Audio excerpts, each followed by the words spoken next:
Al menos 33 personas muertas dejó un nuevo ataque de Israel en Han Yunis, según reportaron fuentes del hospital Nasser. De otro lado, Israel reconoció que mató por error a 3 rehenes retenidos en Gaza durante la ofensiva. Sigue en vilo la ayuda militar de Occidente a Ucrania en medio de la guerra. Hungría se opuso al desembolso de un millonario paquete de la Unión Europea a Kiev en medio de los escasos fondos del gobierno ucraniano para defenderse de la invasión, sobre todo de cara al invierno. Tenemos análisis. En México, en medio del debate y la polémica por el impacto social y ambiental, el gobierno inaugura este viernes el primer tramo del Tren Maya, uno de los proyectos bandera del presidente Andrés Manuel López Obrador. Hola, bienvenidos a una nueva emisión de noticias en France 24. Los saluda Andrés Mesa Muñoz.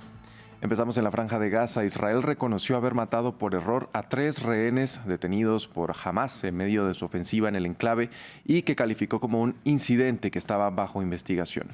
Los ataques se intensificaron en el sur de Gaza, en la ciudad de Han Yunis, y de acuerdo con fuentes del hospital Nasser, al menos 33 personas murieron durante la última jornada.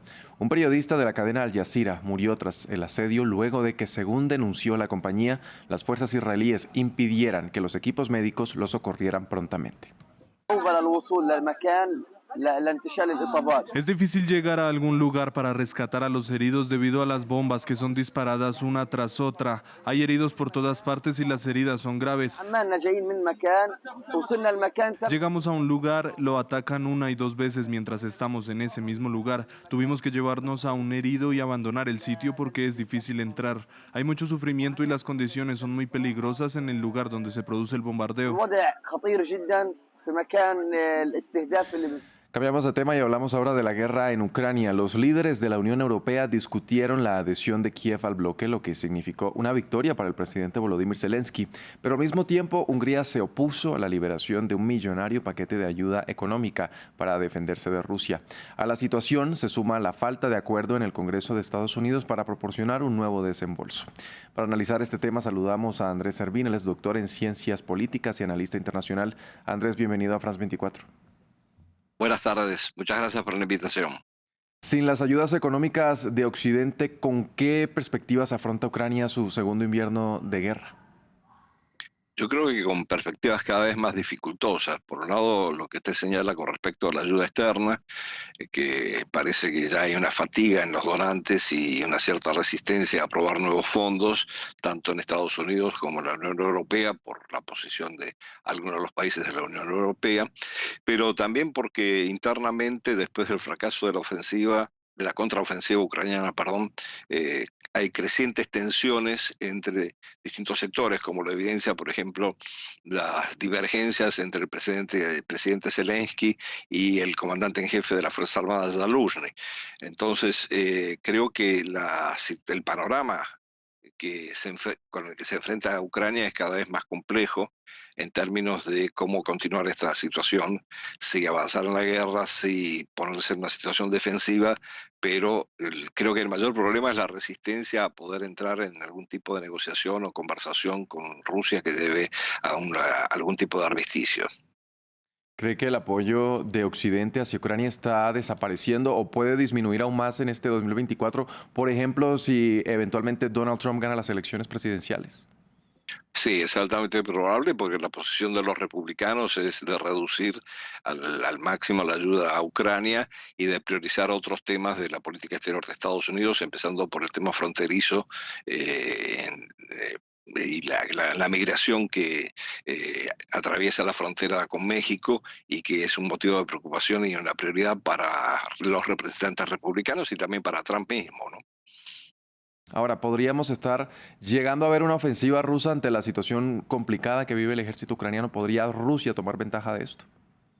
Bueno, aquí habría que ver cuál es realmente el objetivo de Rusia, más allá de lo que ha declarado el presidente Putin, de desmilitarizar y desnazificar y de mantener a Ucrania en una situación de neutralidad. Posiblemente lo que ya ha sido ocupado por Rusia, Rusia va a tratar de retenerlo, pero no sabemos si va a avanzar, por ejemplo, en dirección a Odessa, que también considera como parte, y eso lo expresó el presidente Putin en su momento, como parte del área rusófona de Ucrania que es necesario defender. Bien, ahora, ¿qué otras opciones podría tener Ucrania si no es la ayuda militar que viene de Occidente? Yo creo que las opciones que le quedan es justamente comenzar a negociar algún tipo de salida de esta situación y para eso Zelensky va a tener que retroceder en su posición previa de no negociar con Putin y quizás abrir algún tipo de intermediación que permita un cese al fuego, por lo menos. ¿Quién era? Andrés Servín, doctor en Ciencias Políticas y analista internacional. Gracias por acompañarnos con su análisis aquí en France 24. Muchísimas gracias a ustedes. Cambiamos de tema, vamos a México. La violencia generada por los cárteles de la droga está provocando que cada vez más familias se vean obligadas a huir del país hacia Estados Unidos. Según una encuesta revelada por la agencia Reuters, el 88% de los mexicanos que emigraron este año dijeron que buscaban escapar de la violencia. Y de acuerdo con la Oficina de Aduanas y Protección Fronteriza, unos 180,000 migrantes solicitantes de asilo cruzaron la frontera hacia Estados Unidos entre octubre del año pasado y octubre de 2023, es decir, 4 veces más que el año anterior. ¿A dónde va uno a dónde se mete uno en México donde no esté ese cártel? Donde esté uno seguro. O sea, todavía está el miedo. Por eso. Uno tiene miedo de regresar a Guerrero igual por lo mismo. Por las amenazas, por lo que se vive allá. Ya no, bueno, al menos ya no tenemos pensado en volver por un tiempo, por lo mismo. El presidente mexicano Andrés Manuel López Obrador inauguró este viernes el primer tramo del Tren Maya, una de sus 3 grandes obras públicas anunciadas.